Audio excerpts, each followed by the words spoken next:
Bom, dando continuidade aqui aos nossos vídeos, vamos fazer um pouco de pâncreas, vamos falar um pouco do pâncreas, vamos lembrar ou aprender, né, um pouco sobre esse órgão. O pâncreas ele é uma estrutura retroperitoneal, na sua maior parte, simplesmente a sua cauda está recoberta por peritoneio, certo? Retroperitoneal significa que ele está por trás do peritoneu, ou seja, é uma estrutura bastante profunda. Quando nós dividimos topograficamente o abdômen, a gente divide ele tipo o jogo da velha. Deixa eu fazer aqui, vamos fazer de conta que esse seja o borde costal. Aqui estaria o apêndice tifoide, certo? E aqui estariam as costelas. Aqui nós teríamos as crestas ilíacas e fossa pélvica. Então a gente divide o abdômen como um joguinho da velha, assim, vamos ver, certo? Aqui atravessa uma linha e aqui atravessa outra linha, certo? Cada quadrante desse tem um nome específico. Isso é hipocôndrio direito, isso é hipocôndrio esquerdo. Isso é flanco direito, isso é flanco esquerdo. Isso é fossa ilíaca direita, isso é fossa ilíaca esquerda, ok? Isso é epigastro, isso é mesogastro e esse é o hipogastro, ok? Se divide assim, os quadrantes. Ou seja, o que eu encontro no hipocôndrio direito? Aí você vai pensar nas vísceras que estão aí, ou seja, fígado, uma porção do rim e tal. O pâncreas, ele está localizado mais ou menos entre o mesogastro, o epigastro e o hipocôndrio direito, só que de forma profunda, ele é muito profundo, certo? Então nós podíamos dizer que ele está meso, epi e hipocôndrio esquerdo, certo? Vamos tentar dar uma visualizada nele. Então, repetindo, o pâncreas é um órgão retroperitoneal localizado na porção superior e profunda do abdômen, imediatamente pela frente da coluna vertebral, ok? Então vamos entender o pâncreas um pouco. Deixa eu girar essa página. Vamos fazer que o pâncreas, só por questão de curiosidade mesmo, pâncreas, nome pâncreas, pâncreas, significa pan, significa tudo, e creas significa carne, certo? Só lembrar, tipo, pandemônio significa tudo demônio, né? E o creas, lembra da proteína creatinina, responsável, principal proteína da carne, né? Então, tudo carne, só curiosidade. Bom, o pâncreas, então, ele apresenta uma cabeça, vamos representar a cabeça aqui. Essa cabeça do pâncreas, ela forma uma espécie de gancho. Alguns autores chamam de gancho mesmo, certo? Mas o nome mais correto e mais aceito é processo. Essa estrutura aqui se chama processo unciforme ou processo uncinado, ok? E essa linha que determina a formação do gancho ou do processo se chama escotadura pancreática, ok? Logo da cabeça do pâncreas, com o seu processo unciforme, ele dá uma estreitadinha assim e forma o chamado pescoço ou colo do pâncreas. Em espanhol seria cuello do pâncreas, certo? E depois ele se continua como um corpo, formando um corpo, e logo ele termina com uma cauda ou cola del pâncreas, certo? Essa cauda do pâncreas vai estar em relação com o baço. O baço vai estar aí. Alguns autores dizem que o pâncreas faz cosquinha no baço, certo? Vai estar nessa posição. A cabeça do pâncreas, ela está rodeada ou envolvida pelo duodeno. Vamos lembrar que o duodeno possui 4 porções, certo? Uma porção que é superior, ascendente, logo descende. Depois ele sobe novamente para terminar no chamado ângulo de traits, não sei falar, então vou escrever aqui, se escreve assim, traits, ok? Ângulo de traits, ou também se chama ângulo duodeno jejunal, ok? Vamos dar sequência aqui, deixa eu voltar a representar aqui as outras porções do duodeno, assim, e aí ele terminaria nesse lugar aí. Daqui para cá seria o jejum e aqui estaria o estômago. Pois bem, se a gente pensar que isso aqui é uma vista anterior, ou seja, à frente do pâncreas, a gente não vai encontrar muitas estruturas anatômicas, certo? Uma estrutura importante aqui que a gente vai encontrar é um borde.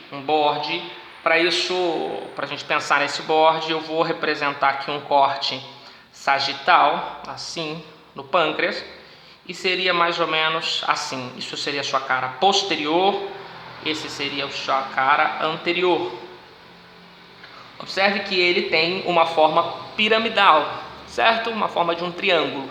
Isso seria uma cara posterior, e isso seria uma cara antero-superior, porque é anterior, mas também é superior. E isso seria uma cara anterior e inferior, certo? Antero-inferior. E essa pontinha aqui seria o borde anterior, ok? Seria o borde anterior. Esse borde anterior, ele está atravessando de forma perpendicular a cabeça do a cabeça e o corpo do pâncreas, se dirigindo até o baço, ok? Qual a importância desse borde? A importância desse borde é que justamente nesse lugar vai ser onde se fixa o cólon transverso, o intestino grosso transverso, certo? E esse borde aí vai dar lugar então ao mesocólon transverso. E esse borde divide o pâncreas, ou melhor dito, divide a cavidade abdominal em uma porção supramesocólica, ou seja, tudo que está por cima do mesocólon, e inframesocólica. Então, se você observar o pâncreas, ele tem uma porção supramesocólica e uma porção inframesocólica, ok? Depois esse mesocólon sobe para envolver o baço, né? E forma o chamado ligamento ou mento espleno-pancreático. Não tem muita importância. Pois bem, isso seria a cara anterior do baço, certo? Vamos ver a cara posterior do mesmo, do pâncreas. Vamos ver a cara posterior do mesmo, mas para isso eu vou utilizar esse mesmo desenho, não vou fazer outro. Vou fazer outro pelas dúvidas, né? Vamos considerar então uma vista posterior, fazer o gancho, cola, pescoço, né? Corpo e cola do pâncreas. O baço está aí. O desenho é igual, mas vamos imaginar que seja uma vista posterior. Aqui nós teríamos o duodeno. Ok. O duodeno. Bom, o que nos interessa aqui? Algumas relações do pâncreas, algumas estruturas fundamentais que passam aqui no pâncreas. Voltando aqui na vista anterior do pâncreas, só para a gente ter uma ideia, na vista anterior do pâncreas a gente vai conseguir ver a aorta aqui, mais ou menos a esse nível, E lembrar que ela dá origem ao tronco celíaco, né? Que vai se dirigir uma para o fígado, outra para o estômago, e a artéria esplênica. A artéria esplênica, ela está em contato com a porção, nesse caso com o borde, com a cara antero-superior do pâncreas, certo? É antero-superior ao pâncreas, ao corpo do pâncreas, né? Pois bem, então quando a gente vem para uma vista posterior, nós vamos poder ver que existe um vaso, né? Primeiro, antes desse vaso, vamos pensar no conduto colédoco. Esse conduto colédoco é o conduto que traz desde a vesícula biliar até o intestino a bilis, certo? É o qual transporta a bilis. Esse conduto, na cara posterior, se desemboca no conduto pancreático principal, que depois a gente vai falar dele daqui a pouquinho, ok? Aí estaria o conduto colédoco. Vou fechar aqui para fazer de conta que é um corte. Então esse seria o nosso colédoco. Esse é um conduto importante e aqui na sua porção terminal ele vai apresentar um esfíncter, ou seja, um músculo, que esse músculo impede o refluxo, impede que os produtos que vêm desembocando pelo conduto principal volte para o colédoco, certo?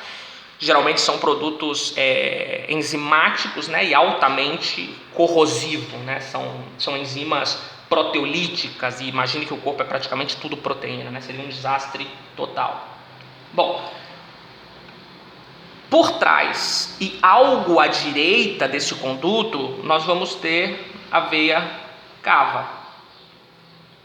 Ficou bem grandona essa danada. A veia cava, que vai estar atravessando por aí também, por trás da cabeça do pâncreas. Ok? Por trás da cabeça do pâncreas.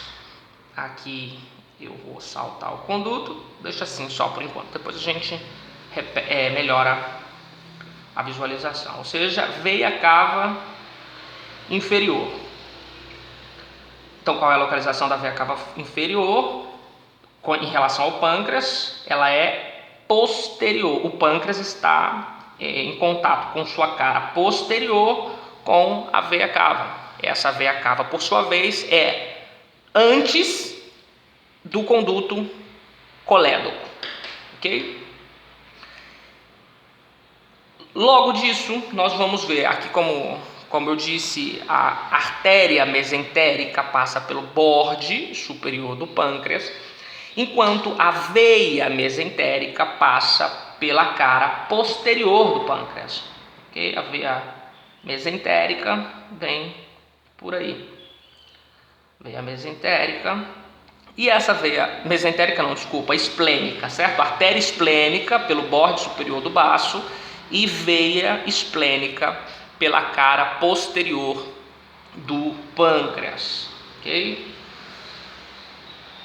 Artéria esplênica pelo borde antero-superior do pâncreas e veia esplênica na cara posterior do pâncreas.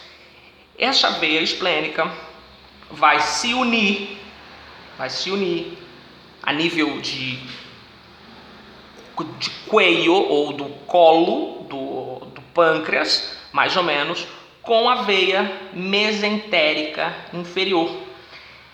Aí, mais ou menos, ok? Para dar origem à veia porta, certo?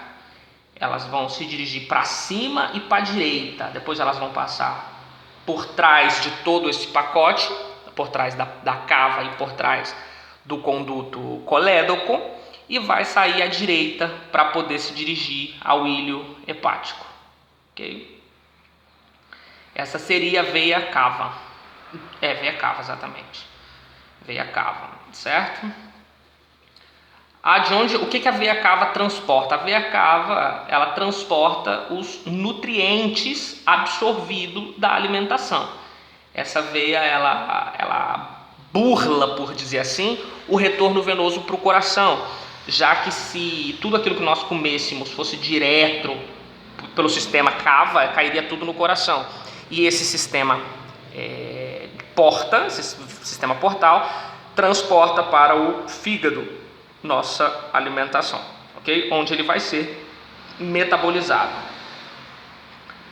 Pois bem, uma outra estrutura que atravessa esse setor, a nível de queion, a nível de colo, é a artéria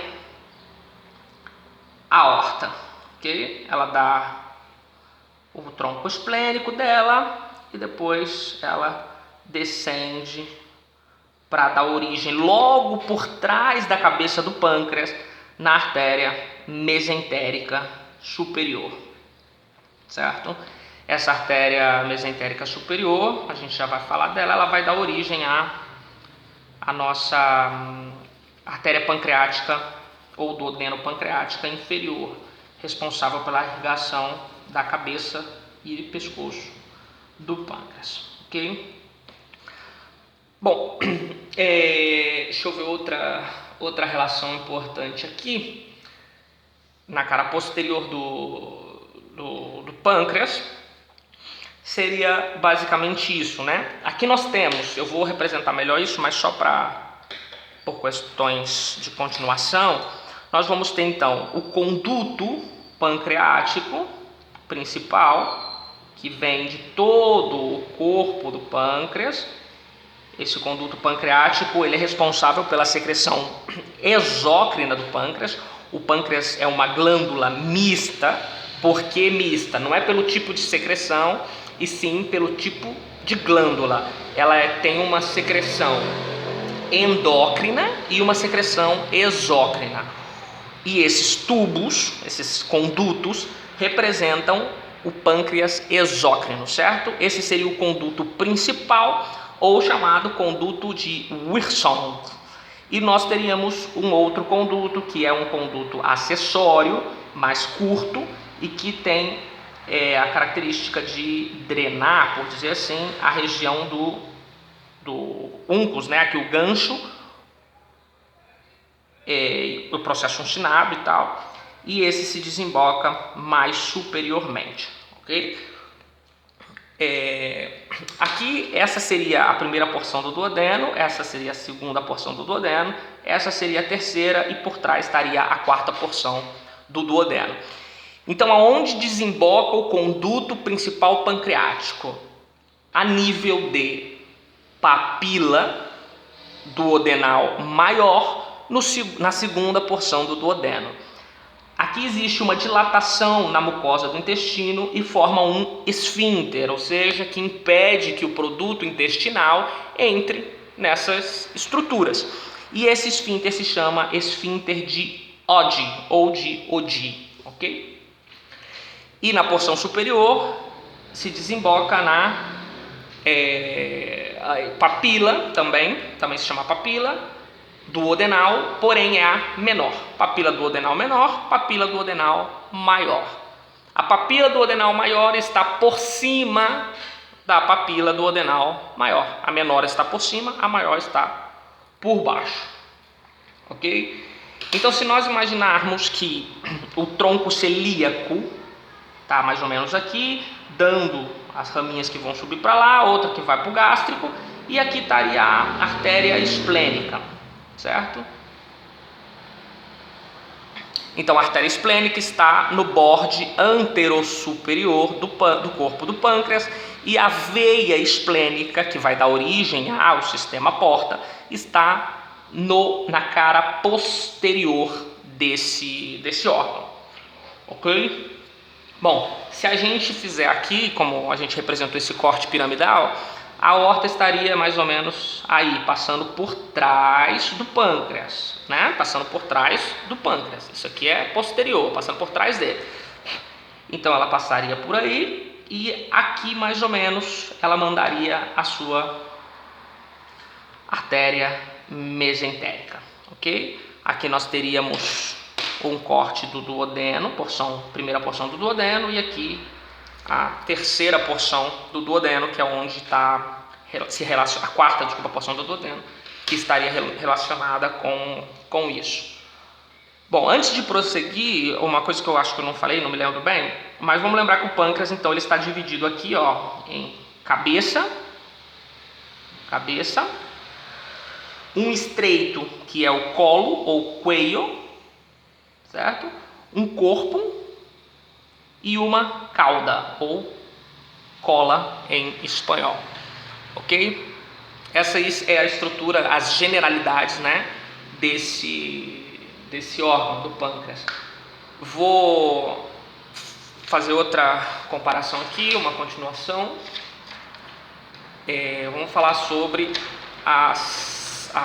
os tubos, né, pancreáticos. Deixa eu ver se eu acho aqui uma folha em branco. Aqui, se a gente analisar a estrutura interna do pâncreas, como havia dito, é um órgão endócrino e exócrino, ou seja, é uma glândula. Em primeiro lugar, o pâncreas é uma glândula acessória do sistema digestivo, certo? Em segundo lugar, é uma glândula endócrina e exócrina, ou seja, mista. Em terceiro lugar, é uma glândula túbulo acinar ou túbulo alveolar, ok? Então vamos analisar o primeiro pâncreas exócrino, certo?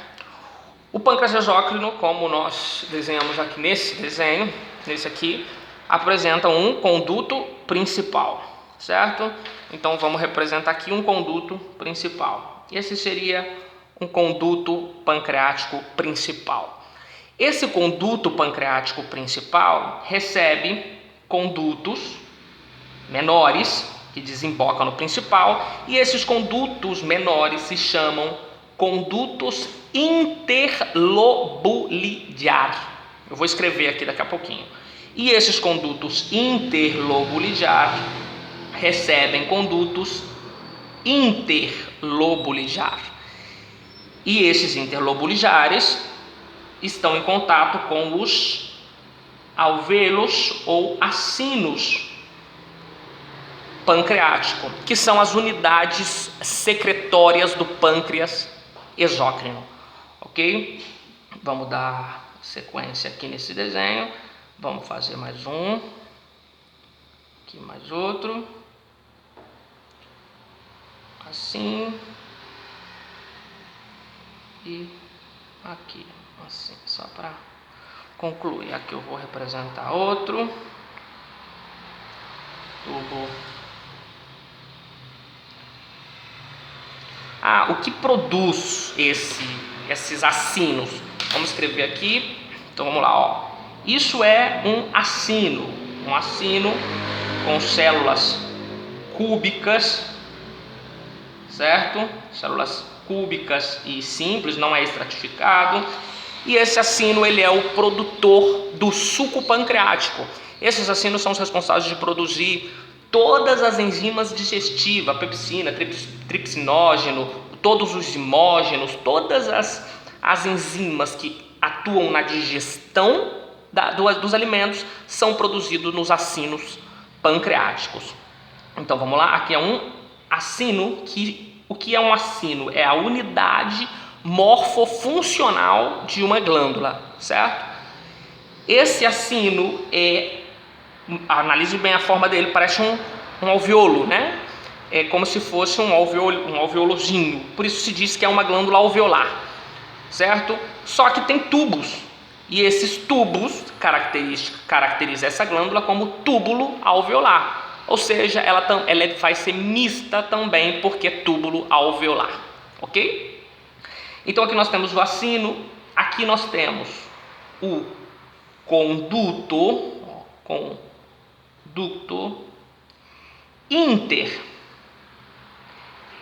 interlobulijar,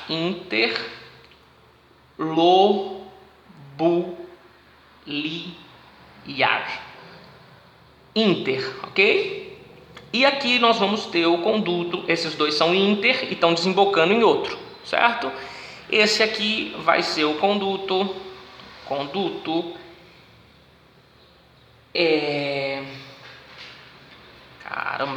desculpa, aqui é intralobulijar.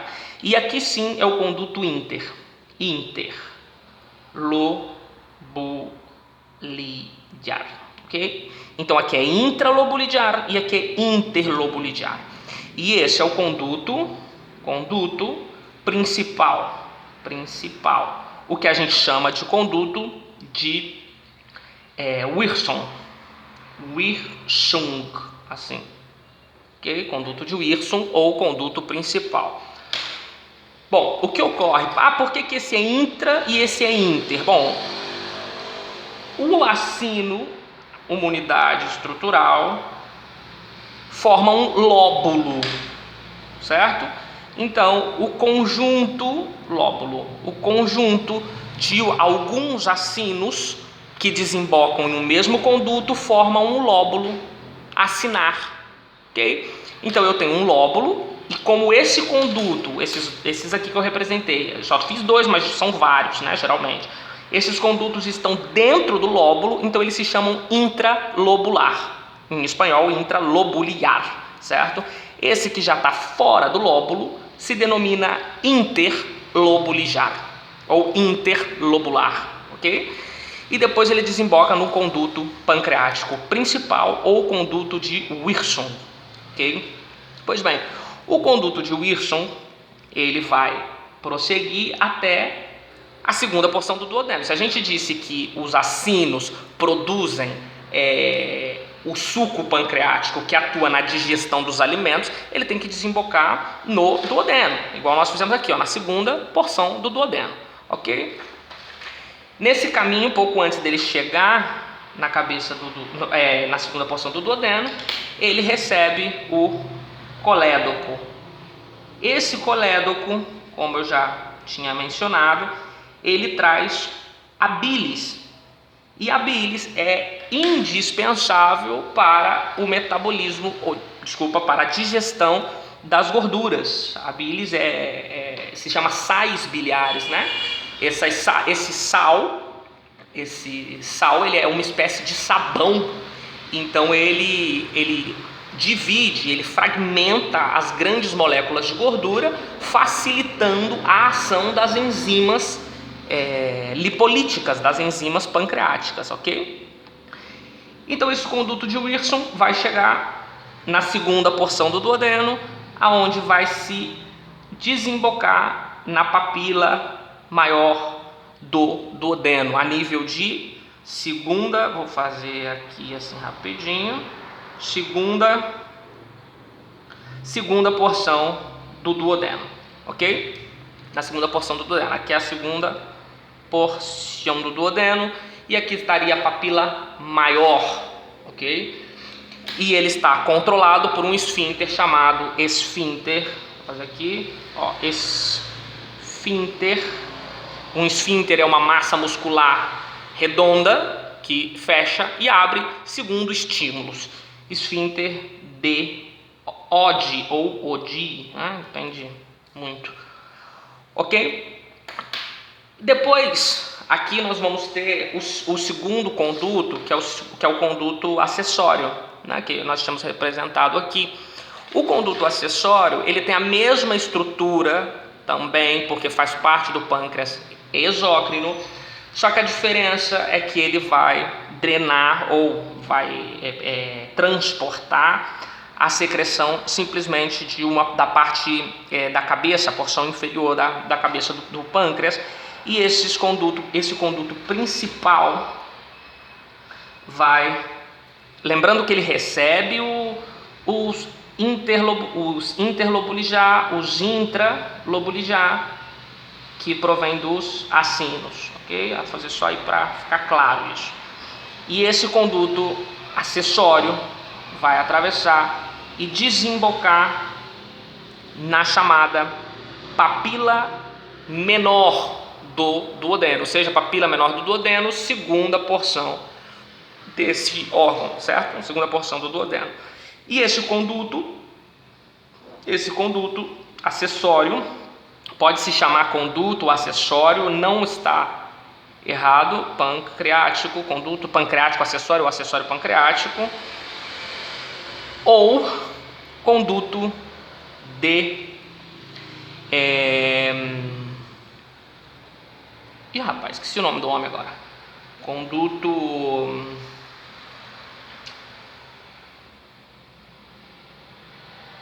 Wilson... E conduto de Santorini. Eu sempre confundo com Stenon, mas Stenon é lá da parótida. Conduto de Santorini, ok? Conduto principal, conduto de Wilson. Condutos acessório, conduto de Santorini. Conduto principal drena na papila maior. Conduto de Santorini drena na papila menor, ok? Em qual conduto pancreático o colédoco desemboca? No conduto pancreático principal ou de Wilson, ok? Bom, então isso é o pâncreas exócrino, certo? Um sistema exócrino é aquele que precisa de tubos para verter o seu produto em algum lugar. E aqui nós estamos vendo muitos tubos, certo? E um sistema endócrino é aquele que não faz uso de tubos. E no caso do pâncreas, ele vai estar representado por as chamadas ilhas ou corpúsculos, né?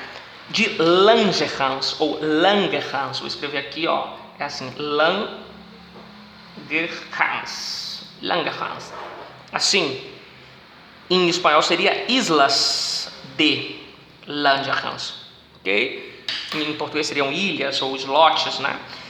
E elas são estruturas que estão dispersas na cola e corpo do pâncreas, ok? A característica dela é que ela vai estar muito rodeada por sistema vascular, já que ela não faz uso de conduto, então produz e já solta ou secreta diretamente na circulação. Esses islotes pancreáticos possuem células do tipo alfa, do tipo beta, do tipo delta, do tipo epsilon, ok? Mais importante para o sistema digestivo, alfa e beta. As células alfa são produtoras de glucagon, ou glucagão, não sei como é que se chama isso em português, mas eu acho que é glucagon mesmo. Glucagon. O que o glucagon faz? Quando a gente está muito tempo sem comer, em jejum e tal, essas células alfa são estimuladas e quando elas são estimuladas produz o glucagon. O glucagon vai atuar diminuindo os níveis de insulina e estimulando a liberação de glucosa dos depósitos corporais, certo? Vai estimular a glucogenólise, ou seja, o depósito de glucosa que a gente tem vai ser estimulado a se romper e se liberar no sangue para alimentar o cérebro por glucagon. Num caso inverso, quando a gente comeu, está cheio de açúcar no sangue, quem se estimula são as células betas. E as células beta libera insulina, ok? E a insulina vai atuar fazendo o quê? Estimulando a depositar esse açúcar, a depositar essa glicose. Ou seja, ela vai produzir uma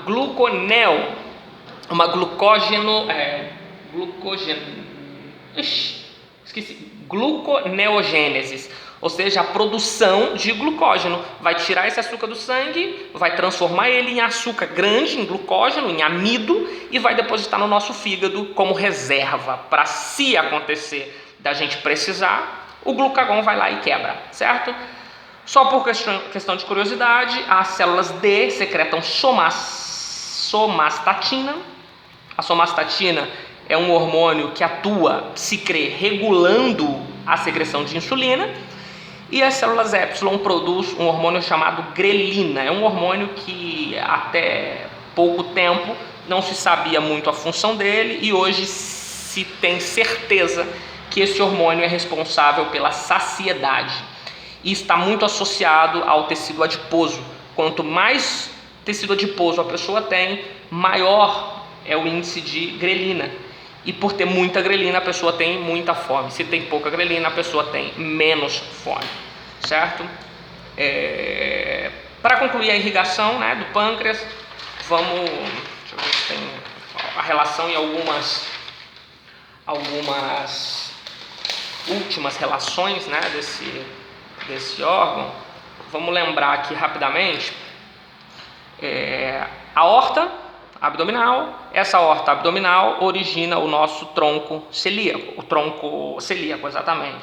O tronco celíaco ele vai dar aqui a artéria gástrica e a artéria esplênica, né? Essa artéria esplênica se dirige para o baço, ok? Por cima da cara antero-superior do pâncreas. A artéria hepática comum, lógico, ela dá uma artéria chamada artéria gastrohepatoduodenal, certo?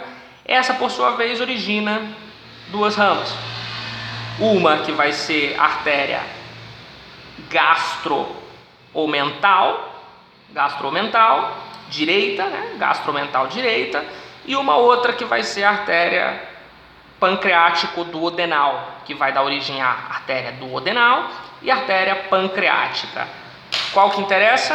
Artéria pancreática superior, essa aqui que eu vou desenhar. Artéria pancreática superior, ok? Vamos puxar aqui e vamos escrever aqui. Artéria pancreática superior. Perfeito? Logo, a nossa artéria gastromental, ela vai dar origem gástricas, e omental, que é o peritoneio ou o epiplon que recobre as vísceras, né, que estão aí no abdômen. Ela também vai mandar, aqui da esplênica sai a gastromental esquerda, elas terminam se unindo, né, a direita e a esquerda. E essas vão dar origem às artérias pancreáticas posteriores, ok? Artérias pancreáticas posteriores. Vamos lá. Artérias pancreáticas posteriores. Okay? Depois a nossa aorta, como a gente viu, ela continua descendo pela cara posterior do pâncreas e depois, a nível de segunda porção do duodeno, ela dá origem à artéria esplênica. Artéria mesentérica superior. A artéria mesentérica superior dá origem à artéria pancreático-duodenal inferior, que seria essa aqui, certo? Pancreático-duodenal inferior, e a pancreático-duodenal inferior vai dar origem à artéria pancreática inferior. Existem outras artérias, existem outros sistemas arteriais. Vou escrever aqui: artéria pancreática inferior. Existem outras artérias que não são tão relevantes, né? Esse sistema arterial aqui, ele é o mais importante da vascularização do pâncreas. Depois, para concluir isso, a gente vai ter a inervação do pâncreas, certo? O pâncreas ele vai estar inervado pelo nervo vago, que é o 10º par cranial, certo? E esse nervo vago, ele é o responsável por estimular as secreções do pâncreas, ou seja, ele é o responsável da inervação do pâncreas exócrino, ok? E depois a outra inervação que vai ter é pelo nervo esplênico. O nervo esplênico, ele se origina, vamos fazer uma seta ao contrário, do do plexo solar, certo? E o plexo solar, por sua vez, oriunda de um conjunto de nervos vertebrais, certo? E vai ser esse nervo esplênico que vai garantir a sensibilidade e dor do pâncreas, certo? Bom, essas são as principais coisas, né, características do pâncreas. Só para a gente concluir, eu disse que o pâncreas, então, ele é um órgão supramesocólico, ele é profundo, é como se a coluna vertebral, certo? Está imediatamente aí a coluna vertebral. Por frente da coluna vertebral, a gente já tem o pâncreas, ok? E se você for vindo do fundo para frente, nós vamos ter o pâncreas, certo? E depois do pâncreas, a cara posterior do estômago, ou seja, o estômago está assim, aqui está o duodeno. A cara posterior do pâncreas é como se aqui assim estaria o baixo, né? E aqui assim viria, eu vou fazer pontilhado porque é profundo, hein? Aqui viria a cola do pâncreas, o corpo do pâncreas, e aqui chegaria a cabeça desse órgão, ok? Assim, ó. Então, se a gente observar, a cabeça do pâncreas está intimamente envolvida pelo duodeno, ok? O corpo do pâncreas está em contato com a cara posterior do estômago, certo? E a cola do pâncreas em contato com o baço, ok? A parte disso, todas essas estruturas vasculares que eu mencionei, né? Tipo, todas essas estruturas aqui, como são veia cava inferior, aorta, colédoco e veia porta. Isso tudo está em contato com a cara posterior do estômago. Existe um lugar aqui no fundo do estômago que é uma zona que se considera uma zona de acesso para os cirurgiões, que se chama cavidade retroepiploica ou cavidade dos epiplões, que é o local onde o estômago se relaciona com o pâncreas. Bom, isso é tudo de pâncreas. Vou tentar fazer ainda glândula mamária. Tchau, obrigado por assistir.